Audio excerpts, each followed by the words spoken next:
Bom, galera, no episódio de hoje continuaremos a discutir Martim Baró, continuaremos a discutir então as questões da crítica e libertação na psicologia e estendendo, é claro, para as humanidades, que é minha área de estudo nas ciências sociais aí, então a gente vai estender para onde der, como der.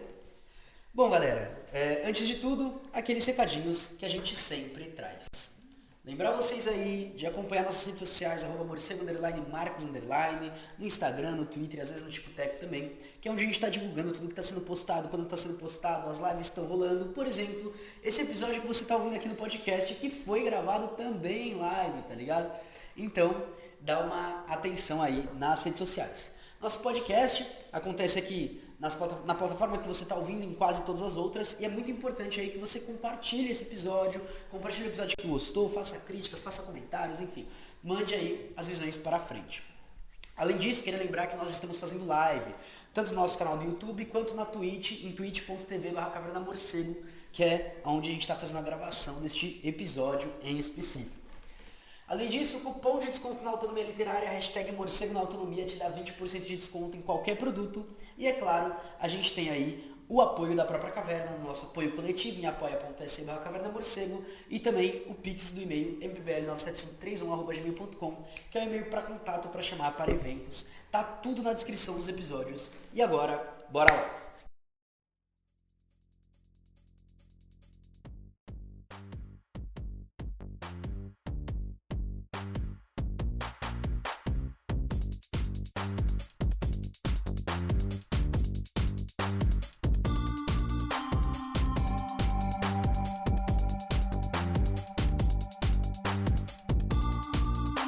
Tudo que foi trabalhado no último episódio, que é quando a gente abre o livro do Martim Baró, ele nos propõe a pensar o desafio popular que nós temos aqui na América Latina, já que a metodologia em que fomos formados, de corte tipicamente idealista, nos leva da teoria para a realidade, dos modelos, aqueles modelos já prontos, aos problemas, e não o inverso, sendo historicamente construídas para responder certos problemas, carregando então os seus próprios condicionamentos, quando nós aplicamos em outras realidades. Assim, a compreensão da nossa própria realidade fica mediatizada por aquilo que esquemas criados em outros mundos podem aprender. Ele começa, então, colocando esse problema da própria formação. Bom, para quem fez ciências sociais ou faz ciências sociais, por exemplo, a gente estuda a metodologia de pesquisa e papapá, etc e tal. Minha matéria de metodologia foi horrível. Foram 2 semestres, eu ainda tenho mais um, e simplesmente horrível. E o erro não está nessa metodologia inicial, por assim dizer, mas sim entre nós que as utilizamos acriticamente, alheios à especificidade que a história dos povos impõe para cada situação particular. O primeiro ponto que o autor levanta é o trabalho. Ou melhor, a falta de regularização no trabalho. Ou seja, o desemprego e o subemprego. Essa é a realidade dos países latino-americanos, pela própria configuração da dependência que a gente vive, né? Então, é claro que eu não vou entrar nas análises psicossociais que ele levanta, porque não é a minha área, mas ele traz pontuações importantes para a gente entender sobre os grupos sociais. Porque, vamos lá, a maioria das teorias que a gente tem, né, dessas teorias, por exemplo, que vêm de origem norte-americana e europeia, são teorias sobre o trabalho. São teorias sobre um trabalho regularizado. São teorias de uma realidade, de uma configuração de trabalho de um país no centro do capital.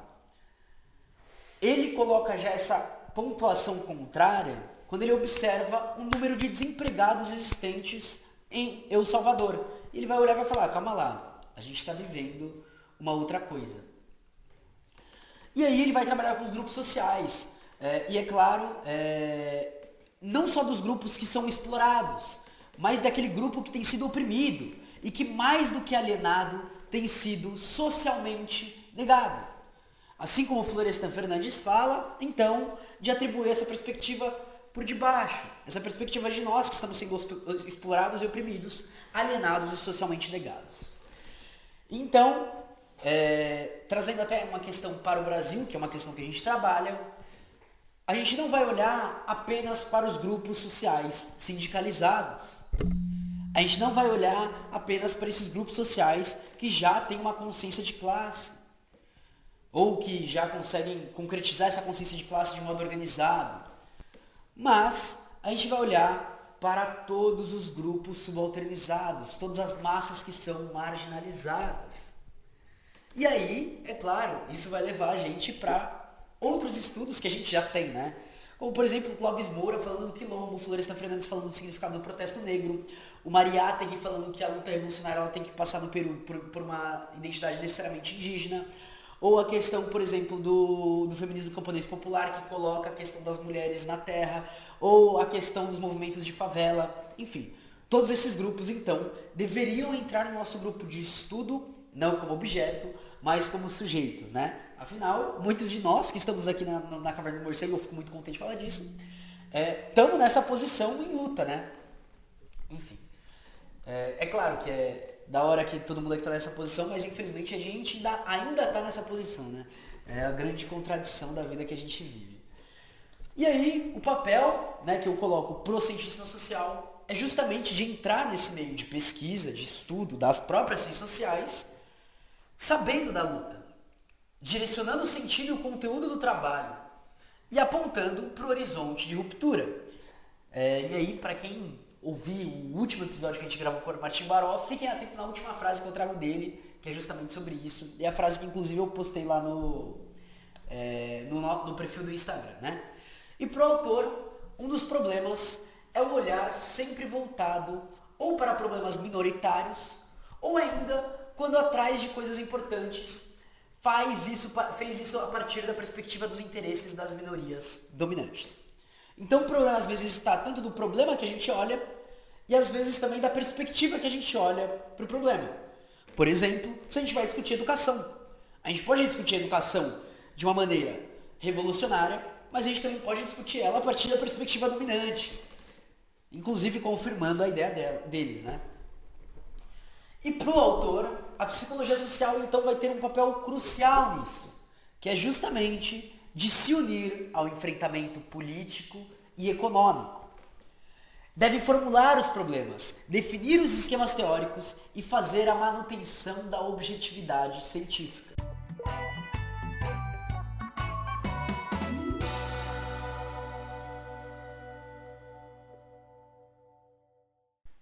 E para isso, o próprio autor, tratando como exemplo os sindicatos, temos que a perspectiva popular faz com que o sindicalismo seja visto como um dos poucos recursos que o sistema estabelecido possibilita aos setores trabalhadores para juntar forças e defender seu interesse de classe. Assim, o sindicato é um instrumento de classes, no sentido mais próprio do termo, por meio do qual o indivíduo pode superar a marginalização social e participar ativamente na definição das condições que determinam sua situação e seu futuro como pessoa e como membro de uma classe social. Mas ainda é preciso, aqui, entender o nosso papel. O que representa para o trabalhador a própria identidade sindical em uma dada circunstância histórica? Em que medida o sindicato constitui uma instância socializadora? E até que ponto estimula a consciência de classe de seus membros? A gente vai entrar agora, mais profundamente, a partir do Martim Baró, no próprio sindicato. Porque a realidade específica que ele analisa tornava esses grupos sociais muito propícios e muito bons para se trabalhar, tá? No caso de El Salvador, os sindicatos eram utilizados como ferramentas pelos grupos dominantes. O sindicalismo pode se tornar apenas mais um mecanismo de alienação social, sendo um instrumento de poder que pode atribuir tanto para a humanização quanto para a submissão alienante. Portanto, ele pontua esse caráter duplo e que o sindicato até então era utilizado, era um instrumento de submissão inserido pela própria classe dominante. E aí, dentro dessa base de dominação, o autor também vai recorrer ao tema do nacionalismo a partir da psicologia do Koch, em que Lopes destaca, com razão, que a adoção do patriotismo psicológico pode levar à aceitação de um projeto sociopolítico dos setores dominantes. Vocês podem ver que eu estou até então, eu acho bem importante sempre citar isso, elencando pontos que ele vai falar de submissão, né? Ele coloca e fala, tal coisa domina, tal coisa submete, tal coisa para não sei o quê. Ele ainda não uniu esses pontos. E essa é uma das grandes mágicas de um livro gostoso, de uma leitura dele, porque é uma leitura gostosa, onde ele vai separando por parágrafos, tá ligado? Então ele coloca assim, ó, beleza, o sindicato ele pode ser de submissão ou não. O patriotismo ele é utilizado para alienar. A religião é um elemento de dominação. E aí, nos parágrafos seguintes, ele vai juntando as coisas. É muito interessante ler o livro dele, tá? Leia o livro dele. E aí, ele cita esse autor nesse ponto por trazer uma recusa de certas teorias que vinham de fora e negavam isso. Mas, para Martim Baró, o problema é mais de ordem epistemológica do que de ordem conceitual, é mais metodológico do que teórico. Sendo assim, ele vai buscar a resposta para a situação imposta de dominação a partir do marxismo, em que a realidade busca os conceitos, que as teorias não definam os problemas da nossa situação, mas que os problemas as exijam e escolham sua própria teorização. Repare, eu sigo, sempre que eu estou estruturando, a ordem do livro e a ordem do texto, tá? Ele começa falando sobre o problema da realidade com a teoria. E aí ele elenca várias coisas da realidade. Para aí retornar para olhar e falar, agora a gente vai fazer a inversão desse processo. Com isso ele consegue fugir do idealismo proposto pelas teorias psicossociais, tanto da psicologia quanto da sociologia, e ir para o que chamam de realismo crítico, ou, como a gente chama, materialismo histórico dialético. E aí, para quem gosta da sociologia, a referência que ele vai utilizar para buscar o que ele propõe é uma referência que a gente tem aí no Florestan Fernandes, que eles indicam sobre a imaginação sociológica, o livro do Tony Giddens, que é um livro básico para começar a pensar isso, porém é aquele livro que é uma faca de dois gumes, né? Os liberais usam para uma coisa, a leitura marxista, a leitura crítica, a leitura radical vai utilizar de outra. Portanto, o que a gente precisa, de acordo com esses autores, é de tomar uma posição. O cientista ele não pode deixar de tomar uma posição frente aos fenômenos. É um absurdo e um contrassenso pedir imparcialidade para quem estuda. Não apenas isso, mas a partir de onde julgaremos o que é socialmente desejável. Óbvio que, sem supor uma submissão doutrinária, é preciso a praxis, uma ciência crítica e militante. A gente, então, não se submete a uma doutrina, mas a gente faz e realiza uma ciência crítica, a partir da perspectiva dos de baixo, é lógico, e também militante, onde não é só um trabalho de observação, de análise e de tentativa de entender o processo que se desenrola, mas também de intervenção direta dentro desse processo. Ao se objetivar um horizonte, sendo a sua determinação mais profunda, é aquela totalidade última que define o sentido de cada atividade parcial. Aí sim começa uma atuação concreta. Nosso horizonte, portanto, deve ser de libertação de nossos povos, uma libertação da exploração econômica, da miséria social e também da opressão política. Uma libertação para construir uma sociedade nova, baseada agora na justiça e na solidariedade. O horizonte mirado, é claro, é uma utopia. E o passo básico deve ser dado. A própria ciência deve se libertar de sua própria dependência intelectual, assim como de sua submissão social. Para isso é necessário o que temos em um outro ponto de vista, a partir da perspectiva crítica dos povos marginalizados, de nós, né? Assim, é claro que quando a gente está fazendo um texto, um artigo, a gente vai colocar certa distância. Mas eu gosto de falar da gente, caralho, do jeito que nós vê mesmo. Ou seja, realizar toda essa revisão pautada na praxis comprometida com o horizonte da libertação histórica. Principalmente porque o problema não é somente de conhecimento e comunicação, mas primeira e fundamentalmente da teorização. Ele faz então toda uma inversão para fornecer uma crítica metodológica e conceitual à própria teoria, ao próprio ensino da ciência, à própria academia. E quando ele coloca que a gente vai partir da perspectiva crítica dos povos marginalizados, por mais que ele ainda, algumas vezes, e não sempre, que fique bem claro, faça isso dentro da academia, a maior parte dos textos dele são escritos no calor do momento de uma guerra, são feitos em palestras no calor de uma guerra, fora da academia, em sindicatos, em organizações de trabalho, em movimentos sociais, em coisas do tipo. Então, é bem interessante isso, né? Assim como os melhores trabalhos do Florestan são trabalhos que ele não faz para serem publicados como artigos universitários, né? Mas ou são críticas ou autocríticas postuladas por ele. Exceto na ditadura militar que ele escreve lá para os Estados Unidos. Exceto essa fase. Então, para o autor, surgem 3 necessidades. A primeira, estudar sistematicamente as formas de consciência popular. Ele é um psicólogo social, né? A segunda, é preciso resgatar e potencializar as virtudes populares. Já já a gente entra nisso, não tem esse caráter moralizante que parece ter, tá? E a terceira, analisar as próprias organizações populares como instrumento de libertação histórica. Pela situação que passamos, a necessidade é enorme de revisitar as experiências que conseguiram romper sistematicamente nossa dependência mental em relação aos centros do poder, sabendo de várias experiências, dialogando, apresentando novas formas, acompanhando as lutas atuais, e só assim poderemos dar as mãos aos nossos povos na luta de sua libertação histórica. E ele encerra esse capítulo dessa forma, apenas listando essas 3 coisas e com algumas frases que colocam justamente a agregação dessas 3 coisas que vão ser desenvolvidas posteriormente.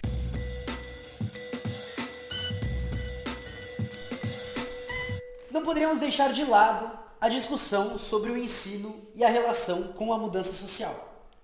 Afinal, como a gente sabe, é muito presente a ideia de que mudança de educação e que as reformas do sistema escolar podem realmente ter um impacto tanto na vida social quanto na vida familiar. Paulo Freire dizia isso, Martim Baró também vai dizer isso.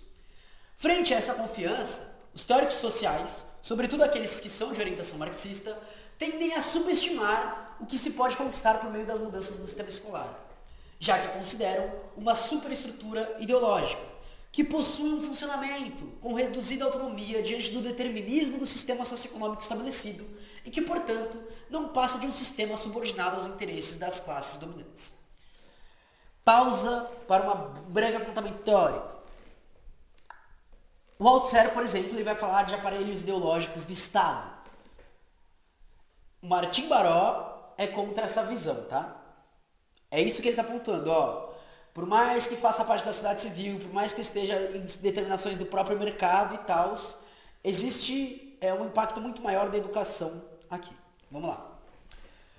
Importante notar que na América Latina, o que a gente observa é que mesmo nas pautas progressistas, como é o caso, por exemplo, do governo petista, o capital e a lógica das escolas, da educação como mercadoria, passa a ser dominada por grandes nomes, né? Inclusive dentro das escolhas que existem dentro do ministério atual de um governo de esquerda. E a gente tem, então, grandes nomes que vêm de fora, ou são da burguesia nacional, né? E estão implementando as lógicas. Então, as escolas, para o Martim Baró, conseguem ter um papel mais radical do que a gente imagina. Mas o que vemos é, nas palavras dele, esta deterioração do sistema escolar. São ataques diretos ou indiretos que podem ser vistos como uma resposta estrutural dos setores dominantes, que por este meio conseguem neutralizar as dinâmicas das mudanças sociais geradas pela difusão da educação, enquanto, paralelamente, criavam um sistema escolar elitista. Os ataques do mercado, que são incessantes, que são o tempo todo, né, que nunca deixaram de existir no Brasil, carregam isso, né? E pro autor, a gente tem que ter um papel também nesse meio. Pausa. Porra, morcego, o tema mudou muito de um capítulo para outro. Enfim, primeiro, eu não tenho culpa disso, tá? Mas, ele tá trabalhando, né? Ele tava falando sobre o desafio popular da psicologia social, e agora ele entra na discussão sobre a pesquisa e a mudança social. E aí ele tá observando justamente esse caráter dessa mudança social. Diz ele então, em nossa opinião, a pesquisa que se envolve nos próprios processos da mudança educativa é a mais importante para o momento atual dos nossos países, porque permite, precisamente, atacar 2 aspectos da deterioração do sistema escolar que foram destacados antes: a deterioração da qualidade e a perda de contato com a responsabilidade social. Somente um contato crítico com os problemas da realidade possibilitará que a educação se oriente para o seu enfrentamento e busque os recursos necessários. Agora a gente vai fazer a ligação com a importância disso daqui. Ele fala do desafio popular da psicologia social na América Latina. É sobre isso que esse livro se trata. E agora ele afirma que a pesquisa que se envolve nos próprios processos de mudança educativa é a mais importante. Era a mais importante, em 1800 e 1981. Ainda hoje no Brasil, é um dos centros do debate, desde a educação primária até a educação superior. E para ele, isso eleva tanto o nosso contato crítico com os problemas da realidade, mas também com a mudança social que a gente quer promover. E aí ele vai olhar para o trabalho de Cecília Braslavsky, e aí lembrando, eu esqueci de falar isso aí no começo do episódio, tá? Outra pausinha.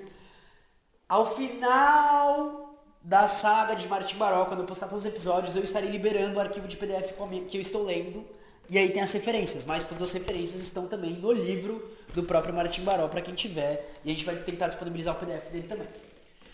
Então ele olha para Cecília Braslavsky para observar como a pesquisa permite que a educação atinja um nível global. Ou seja, que volte a construir ideais coletivos, que expanda o que é local para o nível local, buscando então esse entendimento totalizador. Mas, é claro, a gente não pode simplesmente fazer isso de qualquer jeito. Porque existe outro erro. O erro de acreditar que se não muda tudo, não muda nada. Que a gente, se for para fazer, tem que fazer realmente para mudar a educação e da educação já partir para uma revolução social. E aí é quando ele resgata Paulo Freire. Eu acho isso daí maravilhoso quando ele resgata Paulo Freire e Fanon, tá? Para entender como os processos na verdade são complementares, já que em sua proposta de pedagogia ele explicitou claramente esta necessária imbricação entre didática e conteúdo, assim como entre ordem social e formação social, e portanto entre pedagogia e política.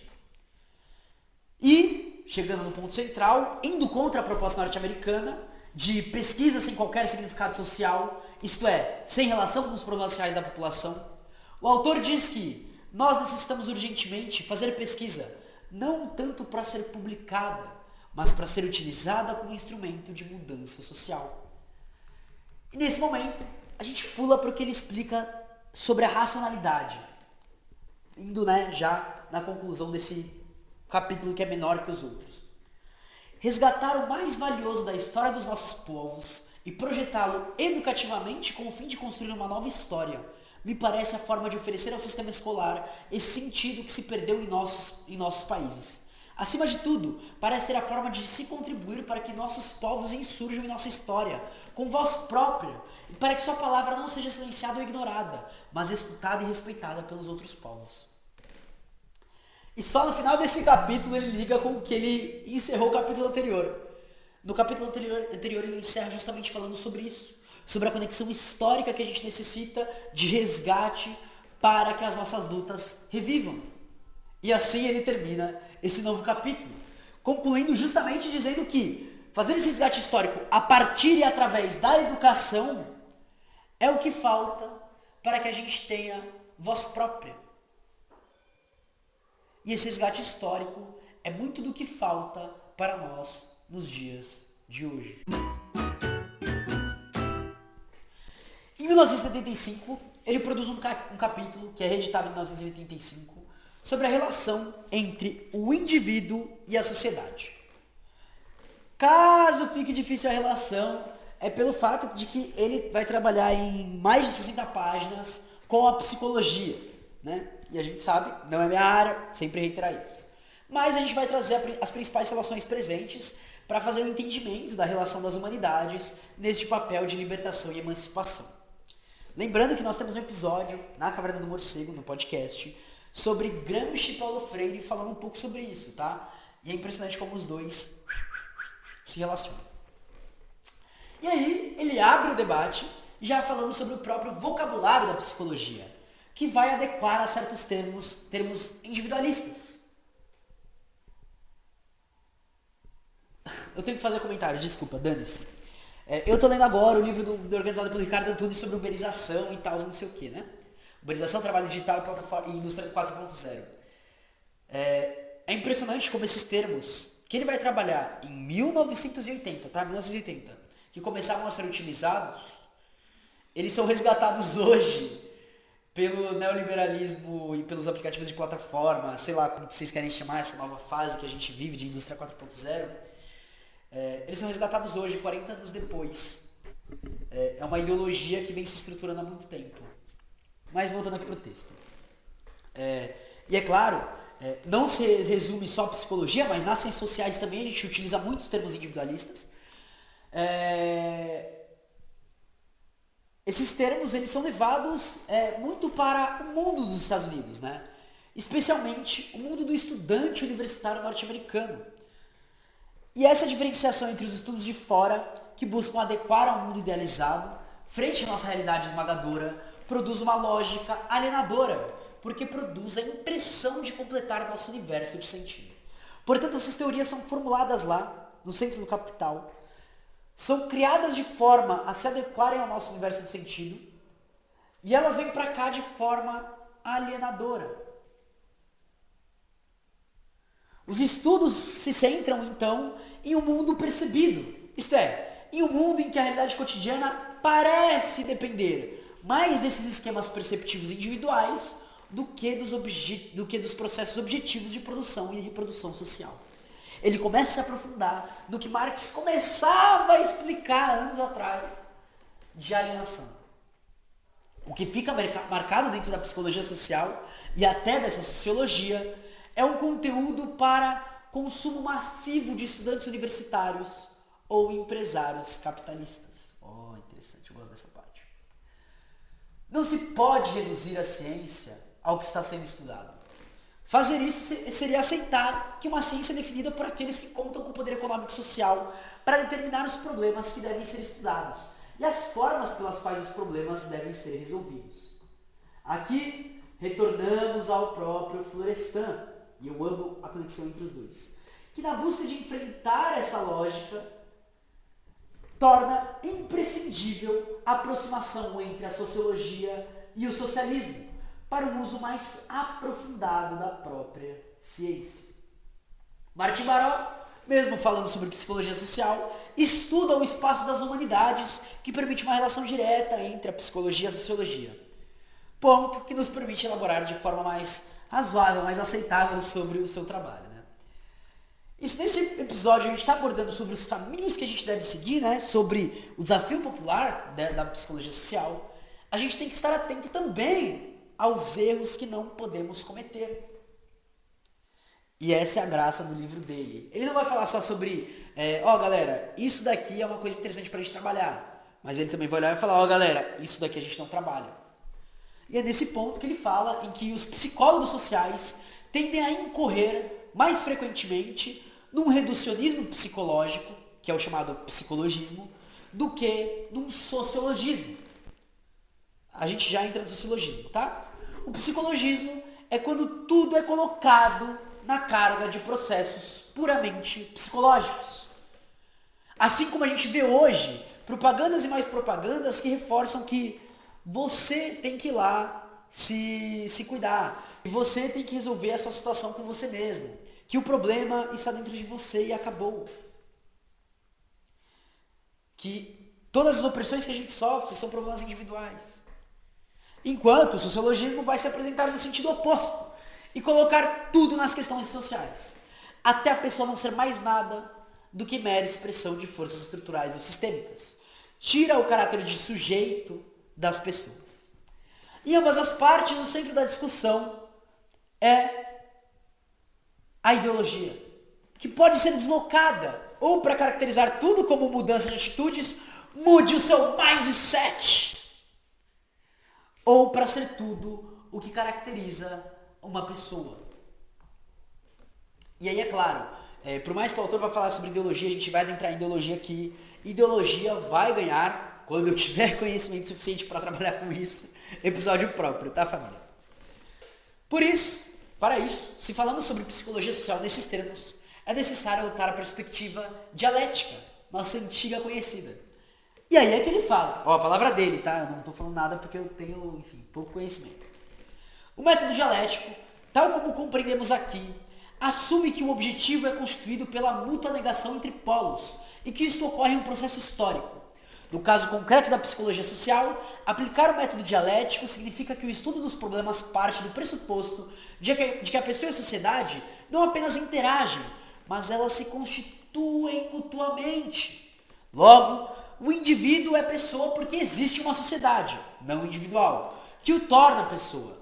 Mas a sociedade também é sociedade porque existem indivíduos, negação da sociedade, que representam-na e dão realidade a ela. Toda vez que entra nessa coisa dialética, Hegel e pá, fica confuso pra caramba, mas eu acho que deu pra entender, né, família? Acho que deu pra pegar as visões.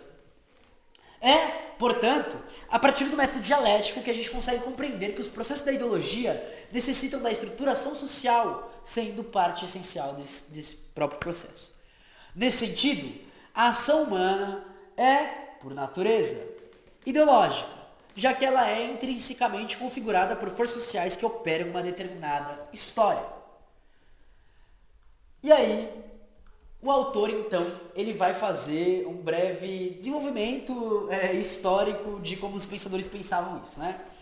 O Sócrates, primeiro, insistiu na importância de analisar a ação das pessoas em relação com as circunstâncias concretas. O indivíduo separado de seu meio é uma abstração, é algo irreal.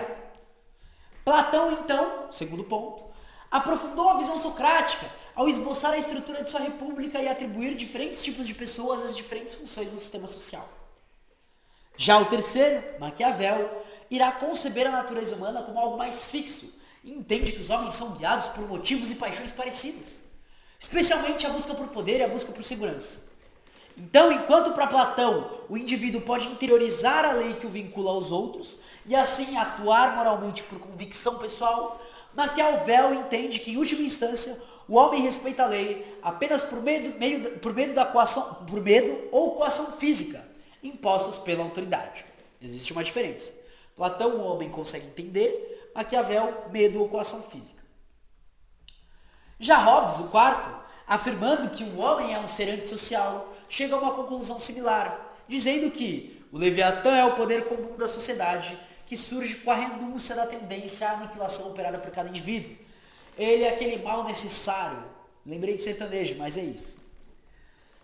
Para Rousseau, o quinto, por motivos diferentes, também chega a necessidade de um contrato social. A sociedade, compreendendo o bem do homem, necessitaria então desse contrato para promover o desenvolvimento das melhores potencialidades humanas em comunidade. E, para encerrar, a gente tem o sexto, Marx, em que a ideia de um contrato social é uma ficção enganosa que oculta a verdadeira relação das forças existentes em uma sociedade concreta. Os homens, na verdade, são forjados por forças que atuam sobre a posição em que estão inseridos socialmente, não só, mas principalmente a classe social. Os homens, eles interiorizam normas sociais que respondem aos interesses da classe dominante. Normas que se impõem como uma estrutura não consciente, que guia o processo de alienação e desumanização das pessoas.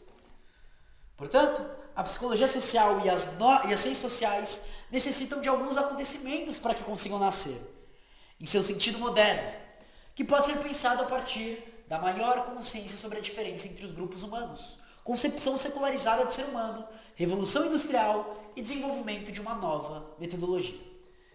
Portanto, um dos pontos que ele coloca que fazem com que a ciência social seja possível de existir é as diferenças entre os grupos humanos. Por isso que a análise de grupos sociais é tão importante dentro do trabalho que ele está apresentando aqui. O autor ele vai pensar essa diferença de grupos humanos como algo historicamente concebido, demonstrado, por exemplo, naquilo que a gente conhece por mito da Torre de Babel, presente na Bíblia. Na visão etnocentrista e a dominação para a acumulação do capital primitivo será difundido nos interesses materiais da própria conquista. Já no período romântico, começa a surgir uma conversão para que o problema fosse trabalhado no campo da antropologia, embora diversas vezes houvesse um tratamento do outro como algo exótico, Diversas vezes, é praticamente a antropologia toda, tá? Mas já começa a surgir a possibilidade de um tratamento de novas unidades políticas. Portanto, para quem lembra a Torre de Babel, presente na Bíblia, várias línguas eram faladas, vários povos estavam lá e pá, não sei o que, beleza. Na visão etnocentrista, a dominação para acumulação de capital primitivo observa essa pluralidade, porém quer dominar tudo. E no período romântico começa a existir, e a partir do surgimento da antropologia, um trabalho dessas novas unidades políticas. Porém, é claro, geralmente com uma visão mega racista. No século XIX, então, as ideias evolucionistas estão em altas. Um dos principais nomes é Herbert Spencer. E é da hora porque o Herbert Spencer é da antropologia, e a gente estuda ele nas sociais, né? Que além de expor essas ideias evolucionistas, que colocavam o ser humano no plano animal, sujeito às influências e pressões do meio ambiente, também permitiu que essas ideias fossem utilizadas para analisar o social, concebido como um organismo vil. Esse autor se torna, então, base para o funcionalismo das ciências sociais. Para quem não sabe, as ciências sociais a gente vai ter alguns autores que irão trabalhar com a questão da sociedade como organismo, né? Teoria funcionalista, durkheimiana, vai trabalhar um pouco com isso. Outro fator é a própria Revolução Industrial, que muda toda a ordem social. Lembrando que é quando Marx pontua que começa a existir o capital moderno, juntando verdadeiros rebanhos de seres humanos em condições de grande miséria, mobilizando populações inteiras, minando todo tipo de estrutura comunitária ou familiar e alterando profundamente costumes, tradições e hábitos de comportamento. Os humanos são tratados apenas como números. A exploração, embora já fosse grande, continua se expandindo como uma necessidade e sendo atribuída a ela uma grande normalidade. E é nesse ponto que novas perguntas surgem. O que mantém as pessoas unidas nessa merda de ordem social estabelecida? O que integra as pessoas nessa ordem social? E o que liberta as pessoas da desordem estabelecida? Reparem que a pergunta sobre a libertação inverte todo o sentido dado ao que é a ordem social. Ele pontua, quando fala sobre libertação, que na verdade não é uma ordem, é uma desordem. O autor ele observa essas perguntas através dos períodos, né? A primeira pergunta, então, seria esse primeiro período, que aparece para a moderna psicologia social na Europa, durante a profunda crise social desencadeada pelo processo da industrialização capitalista. Durkheim diz que a sociedade permanece unida graças à existência de uma consciência coletiva por um caráter social. Já Weber vai dizer que a sua natureza é psicológica. E aí também vai aparecer Freud dando um enfoque psicanalítico para isso. Independente, não é isso, essa pergunta que nos interessa agora. A segundo período é aquele que vai ocorrer com a americanização dos estudos. E é interessante porque dentro das sociais a sociologia percorre esse caminho. Marx, Weber e Durkheim, depois a sociologia norte-americana. Sendo que o que está centrado na pergunta sobre a integração das pessoas na ordem social estabelecida. Se no primeiro período da psicologia social, a unidade da sociedade como um todo homogêneo era assumida como um fato real, o segundo período ele vai dar um passo adiante e vai aceitar a inquestionabilidade da ordem social existente em um todo social. Não só se assume que aquilo lá existe, mas aquilo lá é inquestionável. E esse período vai ganhar força nos Estados Unidos pela integração que acontece com as fortes imigrações e as crescentes exigências do capitalismo industrial. Portanto, a psicologia social irá ser uma arma para que as pessoas se adaptem à cultura e ao estilo da vida dominante. Ou seja, aculturar primeiro e socializar depois. American Way of Life, o jeito americano de viver. A exportação de teorias norte-americanas. A importação de outras teorias, né? Você traz a galera da escola alemã, que tinha descendência dos judeus, e faz com que eles produzam teoria contra várias das outras minorias. Você, como diz o Malcolm X, mobiliza os Big Six, os grandes seis, onde você pega grandes lideranças civis e faz com que elas se tornem meros fantoches do próprio capitalismo norte-americano e adapta eles à sua própria cultura e à cultura do dinheiro. E com Segunda Guerra Mundial, lembra, Escola de Frankfurt é nessa época, Hannah Arendt é nessa época, tá? Olha como as coisas se conectam, tá? Com a Segunda Guerra Mundial, há um impulsionamento dos estudos norte-americanos. Surge um grande laboratório. Desde de grupos que vão estudar o comportamento e os sentidos de grupos militares, até o freudo-marxismo de Adorno e outros pensadores. Surge, então, o terceiro período, que carrega um descontentamento com os trabalhos anteriores. E coincide com a Guerra Vietnã e uma vitória dos oprimidos contra o centro do poder. Com o questionamento do poder estabelecido e da submissão das ciências sociais aos ditames e interesses do poder, abre-se uma nova perspectiva sintetizada na pergunta que marcou o período: o que nos liberta da desordem existente? E essa passa a ser, embora ainda não central, afinal existe uma disputa hegemônica em torno disso, um marco muito importante. E dentro dessa linha surgem 3 revisões. A primeira, que diz que a concepção da realidade social como uma construção histórica, ao invés de marco estrutural já dado, que é bem presente nas orientações marxistas. Essa linha, principalmente a partir de Peter Berger e Thomas Luckmann, vão pensar sobre a dialética da realidade social, sintetizada em: a sociedade é um produto humano, a sociedade é uma realidade objetiva e o homem é um produto social. Lamentavelmente, a sociologia norte-americana, e mais ainda a psicologia social, busca omitir o primeiro momento dialético da realidade social, incorrendo no que Marx chamou de reificação, enxergar a realidade social com categorias coisificadas, que são adequadas para o mundo da natureza. Essa linha é então apropriada para o que a gente chama de etnometodologia, e vai recair sobre um subjetivismo. Portanto, não vai ser uma teoria que vai conseguir adentrar criticamente. E a gente tem nomes na sociologia, que inclusive eu trabalhei com vários deles na escola, que são Garfinkel, Turner, Erving Goffman e G.H. Mead, na escola não, na faculdade. A segunda corrente interna questiona a concepção de realidade social como uma unidade harmoniosa. Falamos então de conflito, tá, família? Do interior da qual os grupos e os indivíduos se adaptam ou não. O conflito também tem seu espaço aberto pelo marxismo. 2 das bases que ligam Marx ao Weber, que permite com que Florestan Fernandes desenvolva seus estudos, é o Estado e o conflito. O ponto central não é examinar o indivíduo no interior de um grupo, mas examinar as relações entre os grupos e as relações entre as pessoas tomadas como membros dos grupos e não simples indivíduos. A antipsiquiatria entra nisso para questionar as ciências e a própria psiquiatria como órgãos de dominação de classe. Interessante. Mas surge a terceira área crítica, esta que define o novo enfoque da psicologia social, em que, como ramificação das ciências sociais, passa a ser marcada por teorias de curto alcance, por casos específicos.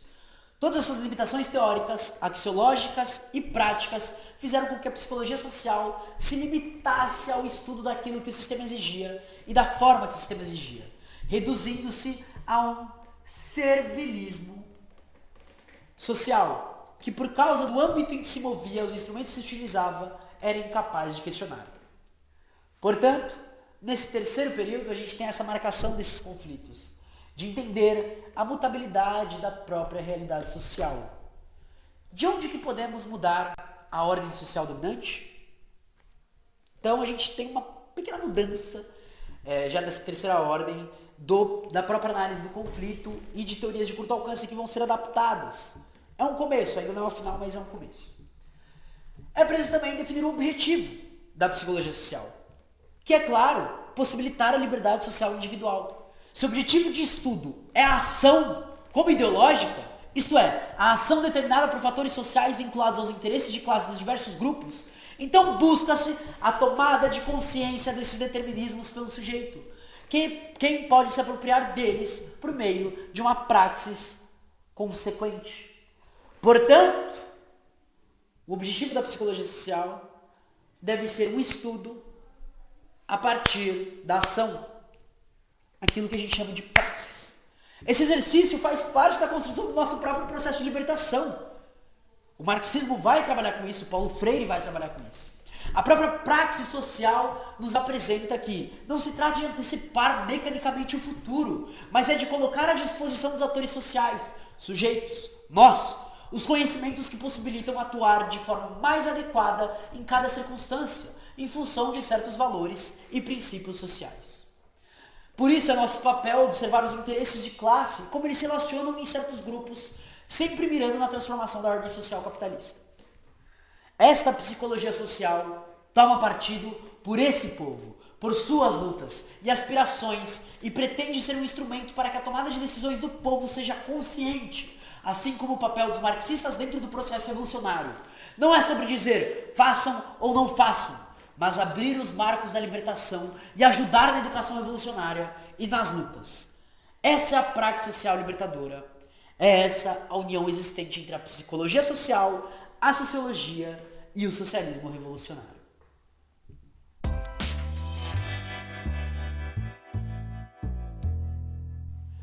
Bom, galera, por hoje é só.